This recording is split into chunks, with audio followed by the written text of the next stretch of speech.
Hey guys, welcome back to my channel. It's ya girl, Elena. Good to see you again.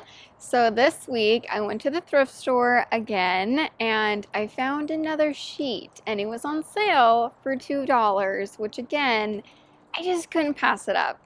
So I bought it and I decided to make a cute little button up. So I'm gonna show you everything that I did and hopefully you could try it too. Please like this video and subscribe. It would really help me out. So first things first, pull out your sheet, fold it in half, and then try to get all the wrinkles out.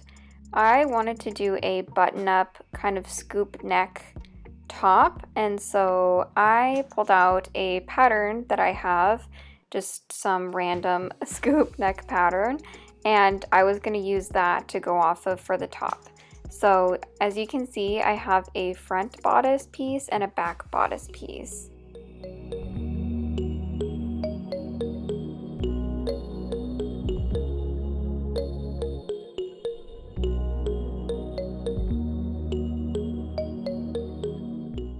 I also really wanted to make some like shorts, Bermuda short type pant things. And so I just got a pair of sweats that I have to kind of trace those to use as the pant pattern. So I took my sweats, folded them in half, and added like a 1/2 inch all the way around. And then for the bodice pieces, I just extended the front of the bodice piece about 3 inches so it would have enough room for the buttonholes. Take your 2 back bodice pieces, put them right sides together, and then you can just sew down that back.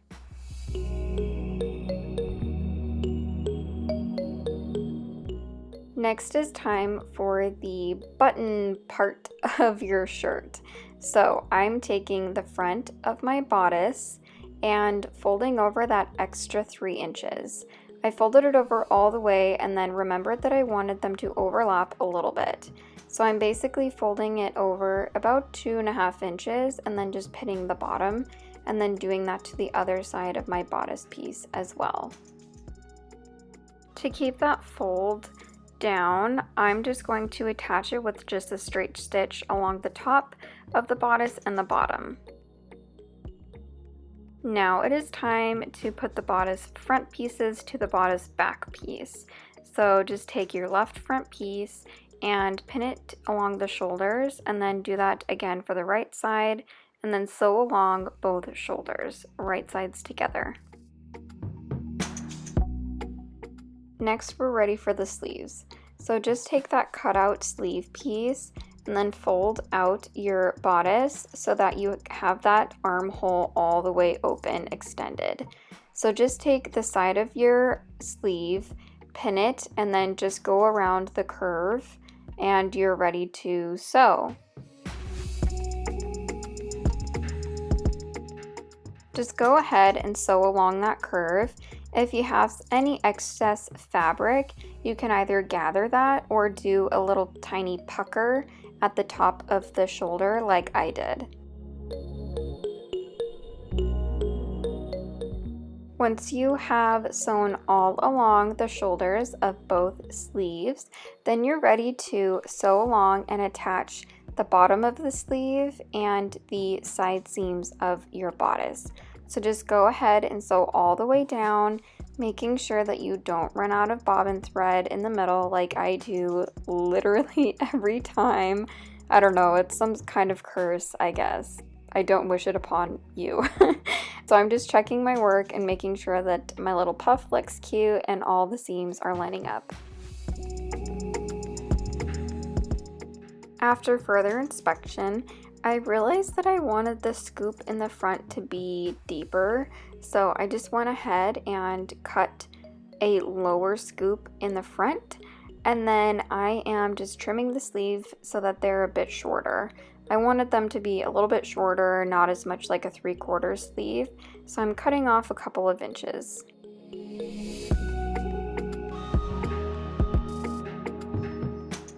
I moved my project to the ironing board, and if you can guess it, yes, I am doing a double folded hem along the sleeve hem and the neckline. So again, there are a lot of different ways that you can do this, but this is the way that is easiest for me. So basically just fold it over 1/4 to 1/2 inch once, and then fold it over again. Pin it, and then you can just sew along that hem, and I feel like it turns out really nice, crisp, and clean.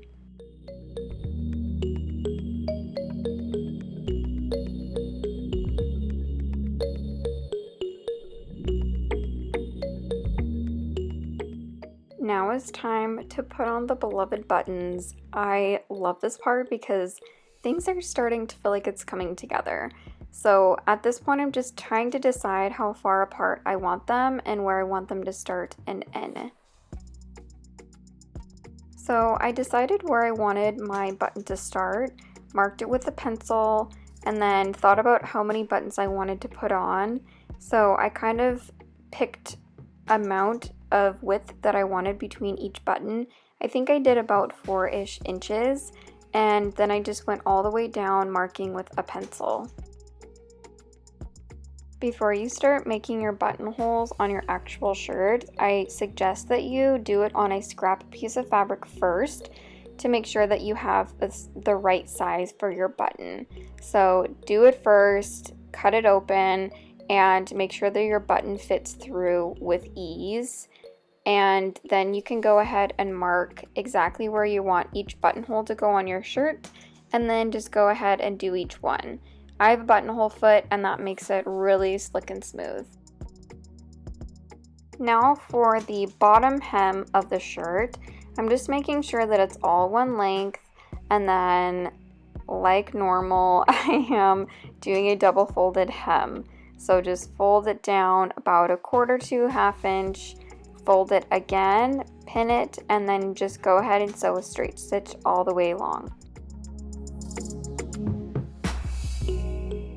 To decide where you want each button to be positioned on your shirt, I suggest that you put on your shirt, pin it into the position that you want it to be in, and then mark with a pencil through each buttonhole to make sure that you know exactly where the center of your button should go.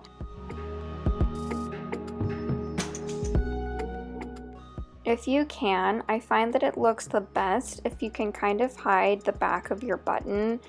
I don't know if other people are better at this, but mine always looks so ugly. So that's kind of why I folded over that button portion so that you can go behind that fold, and then you won't have to look at it every time you put your shirt on. Just loop through a couple of times and then knot it really well, just to make sure that it's really nice and secure. Now for the pants. So take your pant front left side and your pant left back side and pin it together along that inner seam. Do it for the right side, and then just sew a straight stitch all the way around. Then you can take that scooped crotch area, line up that center seam very precise, pin all the way around the curve, and then just sew a straight stitch around. Then after that, you can just sew down along the side seams, and then you basically have pants. So at this point, I put the shorts on, but I did not like how it looked together. It was just like too many stripes. Not a fan. So I scrapped the shorts, and I'm just going to use that fabric for another project in the future. Let me know in the comments if you thought that they looked okay, but either way, I'm super happy with how the shirt turned out. It's really cute, and I love the gold star buttons. I feel like it really ties it all together, and I really like how it looks with the jeans. Please let me know if you guys liked the project. Hopefully this was helpful for you. If you could like this video and please subscribe to my channel, it would really help a girl out.